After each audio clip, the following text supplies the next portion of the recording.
Once there lived an astronomer who was mesmerized by the night sky. He would stay awake all night, admiring the constellations sparkling in the darkness overhead. He lived in a small village in ancient Greece, where the mountains climbed up from the sea. The hillside was dotted with small houses, which formed a constellation of their own. But although he lived in a wonderful place, he had a singular passion. Once he was awakened to the beauty of the night sky, it wasn't long before the astronomer cared for nothing else. The astronomer lived in a squat white house, adorned simply with a bed, dresser, desk, and chair. He didn't need much else, because all he did in the house was sleep and record the constellations while sitting at his desk. He had no need for a table or chairs for guests, as he rarely entertained a single friend or relative. He had no time for such things when there was always more of the night sky to discover. What wonders must still lie above to help people navigate, tell the time, and read the seasons, he thought. In his dreams, all he saw were the stars. He wished he could float into space to get a better look at the pinpricks of light that made up his life's work. The little corner of Greece where he lived was blessed with clear skies, and the astronomer wanted to discover as much of them as he could. Each night, he wandered further from the village, feet pacing over the rocky ground, to see the stars from different viewpoints. In the village, the townspeople farmed, gardened, and fished every day. All who lived there knew everything about everyone else. And so, the astronomer felt there was much more possibility in the heavens. Wanting to take full advantage of his nighttime strolls, the astronomer slept in the hot afternoon, while his friends and family enjoyed long meals together. At night, while they slumbered, he wandered the fields alone, climbing rolling hills and strolling on rocky paths, always gazing skyward.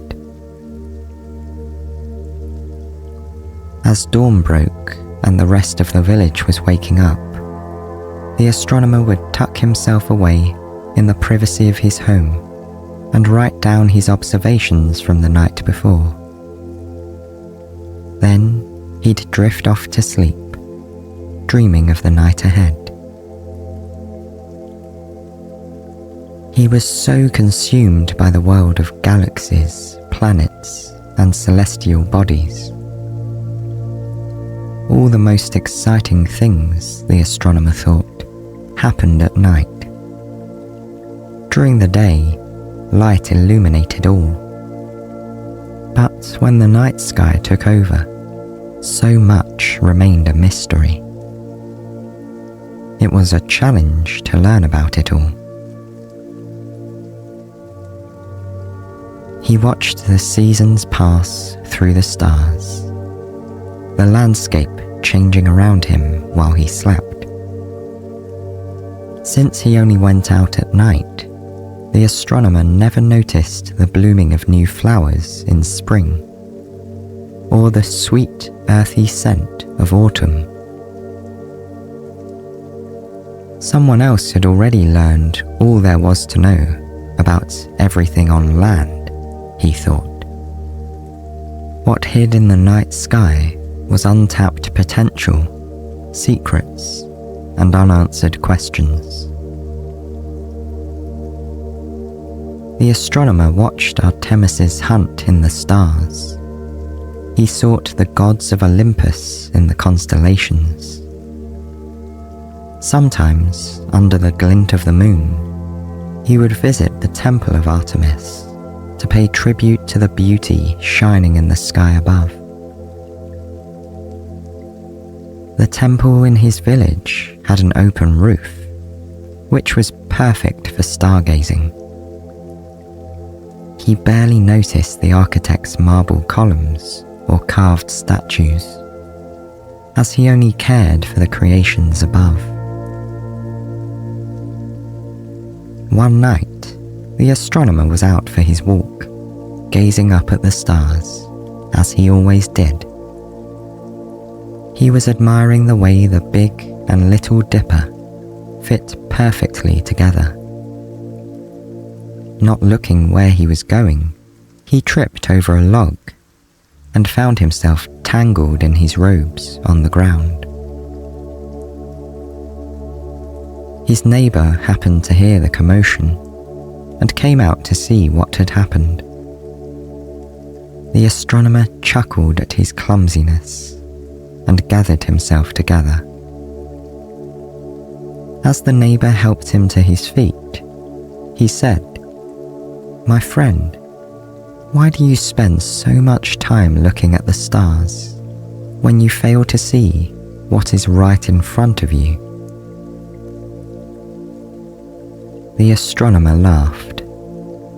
He thought of the beauty in the stars and the night sky, the joy of gazing at worlds so far away from his own. But perhaps his neighbour was right. Maybe he spent too much time looking up at the sky, and not enough time enjoying what was given to him on Earth. The astronomer returned home, and for the first time since he was a child, fell asleep at night. He awoke in the morning to the town coming alive. The sounds of laughter and quiet chatter rolled in the warm breeze outside. At first, the astronomer felt gloomy. What had he missed in the heavens last night? But then, as he dressed and went outside, his smile slowly grew. The same neighbour who had helped him the night before invited him over for breakfast.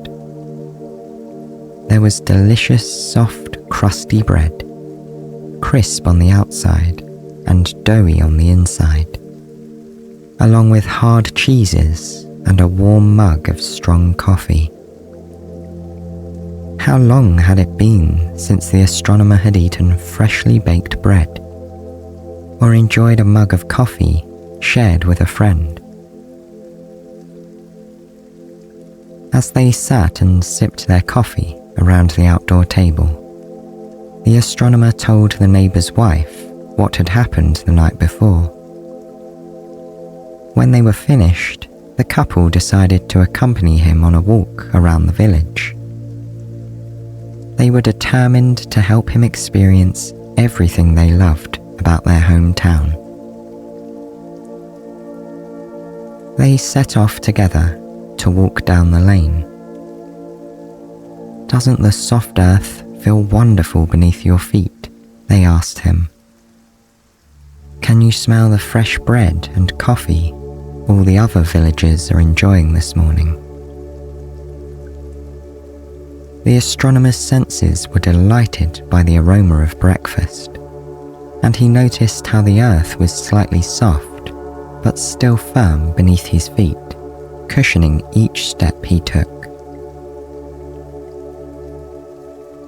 In all the hours he had spent wandering, he'd never realized how wonderful it could be. If he had paid so much attention to the ground the night before, perhaps he never would have tripped. They walked past a woman selling fruit from a little stand.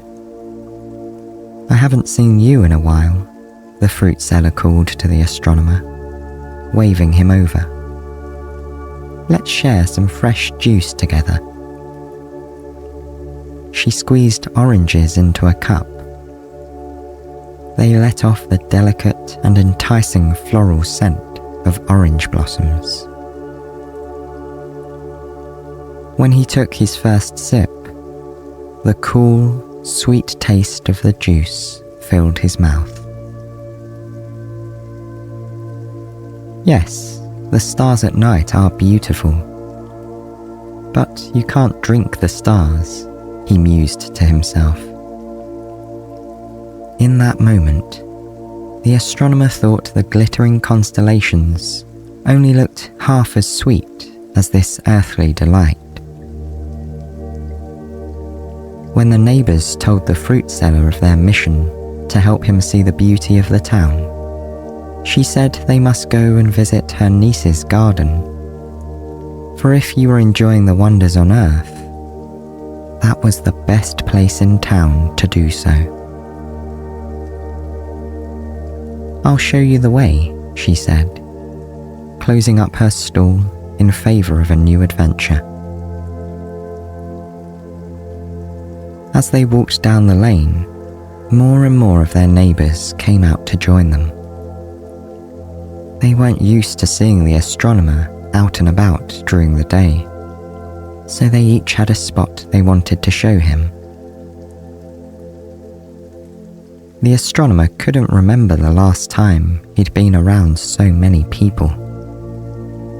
He had opted for the quiet of night rather than the noises of daytime. But now that he was truly listening, he could hear the music in his friends' voices. When the group arrived at the niece's garden, she welcomed them with open arms. "What an honour to have the great astronomer in my garden for the very first time," she said with a smile. Together, he and the townspeople admired the flowers. The niece pointed to a bunch of red blooms growing around a wooden archway. "These are special wildflowers, created by Aphrodite," she told him. The astronomer stood under the arch, admiring the red and green, mixing with the brown wood overhead. The flowers smelt piney and a little sweet. He enjoyed them immensely. Next, they looked at a patch of beautiful purple irises.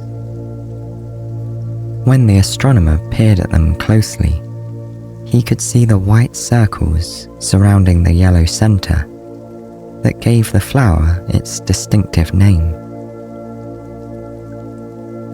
They gazed at orange lilies and white orchids, immersing themselves in the fresh and fragrant air of the garden.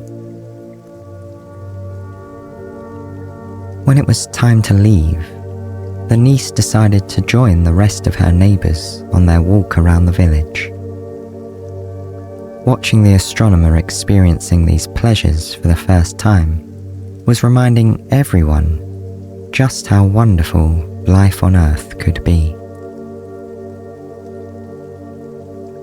The astronomer strolled in the middle of the group as they left the centre of the village and continued down the road to the Temple of Apollo.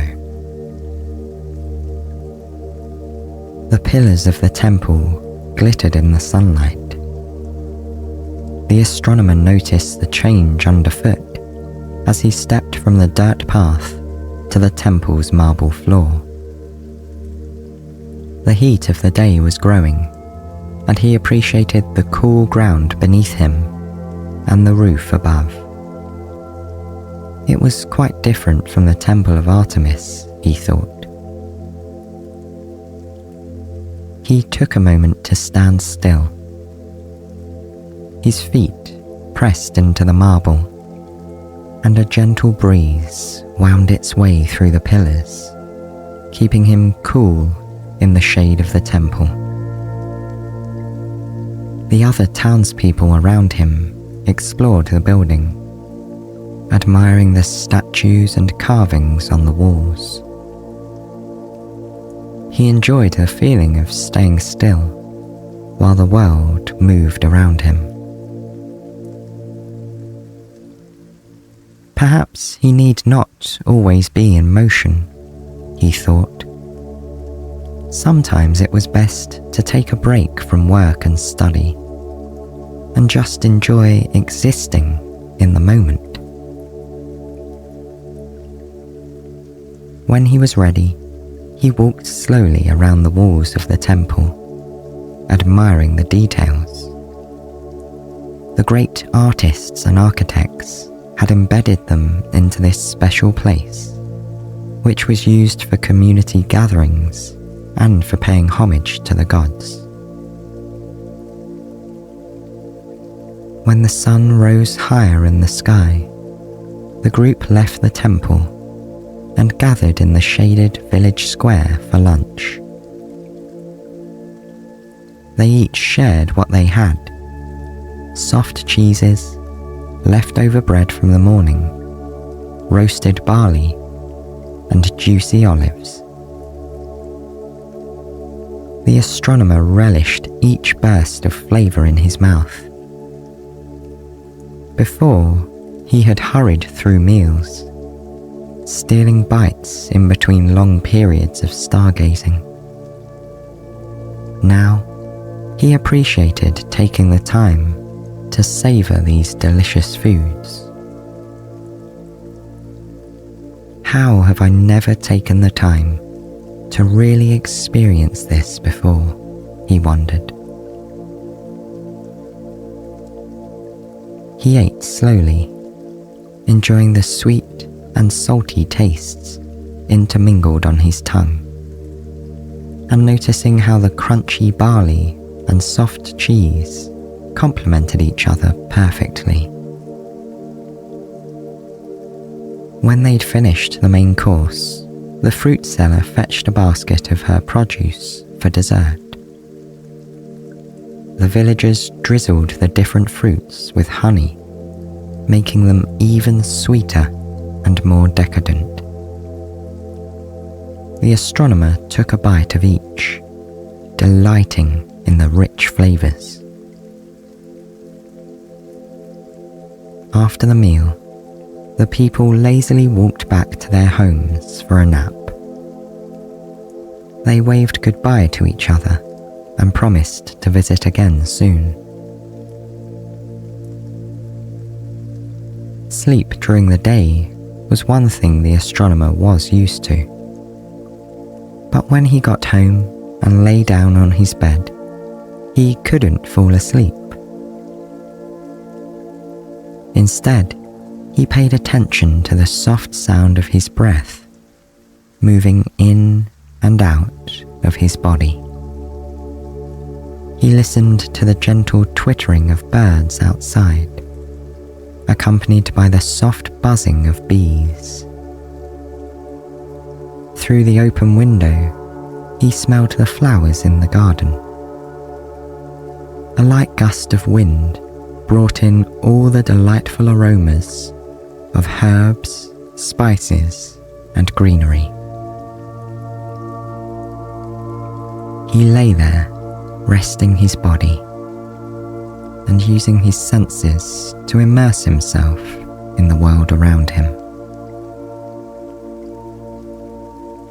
As the sun drifted lower in the sky, the astronomer heard a knock at the door. His neighbours had come to fetch him. There was one more thing they wanted to show him this evening. Together, they walked the winding path up the mountain next to the village. The path was narrower here, and the parade of townsfolk carried blankets and baskets on their heads. The evening breeze rustled the shrubs around them, and birds followed along above, wondering where the procession of villagers was going. The astronomer watched the clicking heels of the woman in front of him and heard the footsteps of the man behind. His senses felt alive and heightened in a way he had never experienced before, even at night. When they reached a plateau, they spread out the blankets and unpacked the food. Looking around, he realized everyone had brought all of the finest things in their pantries. The farmer took out fresh vegetables and meats. The fisherman unpacked salted herring and calamari. Boiled eggs were sliced and passed around, and everyone shared wine from an ornate glass jug. The people talked and laughed, but the astronomer sat in silence, taking everything in. He listened to the stories of his new friends' lives that he had so often ignored before. He saw the way the trees swayed in the wind, casting shadows on the rocks dotting the mountainside. He could see the village below and the peak of the mountain above. And he enjoyed the aromas of all the different foods the people had lovingly prepared. Soon, the sun began to paint the sky in vibrant hues. In all the time the astronomer had sought the stars, he had never before appreciated their opening act. He had always waited for the sunset to finish and night to fall. But now that he had slowed down, he could admire each shade of yellow, pink, red and purple as the sun lowered itself sleepily behind the mountain's peak. When the final rays of sun disappeared beneath the horizon, the villagers packed up the remaining food and folded the blankets, ready to go home for the night. But the astronomer stopped them. "Now I have something to show you," he said.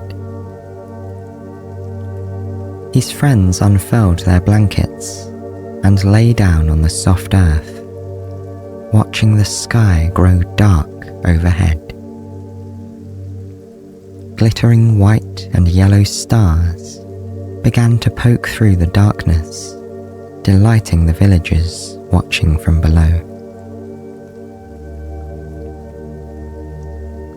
The astronomer had seen the stars many times before, but he'd never noticed how their bright light brought out the shadows of the trees and heightened the contrast of the ground below. He lay back on his blanket, admiring each constellation as it revealed itself. One by one, he pointed them out to the villagers, who were appreciative to be sharing in his knowledge. "I understand why you like to walk at night, but isn't it also wonderful to be still under the stars?" his neighbour asked him. The astronomer nodded his head in agreement. He didn't always have to be searching for something new, when so much beauty revealed itself around him every night. He wanted to fully take it in, not rush to discover the next thing. As they lay there, stargazing, the villagers felt their eyelids growing heavy. They began to yawn, and they knew it was time to pack up their things and go home to bed. In a slow and careful line, they tiptoed down the mountain. The astronomer felt the path beneath his feet, noticing each pebble or twig he passed over. The stars illuminated the way home, and as they walked, the villagers whispered of all they'd seen in the sky above. When they reached the village square, all the townspeople waved goodbye.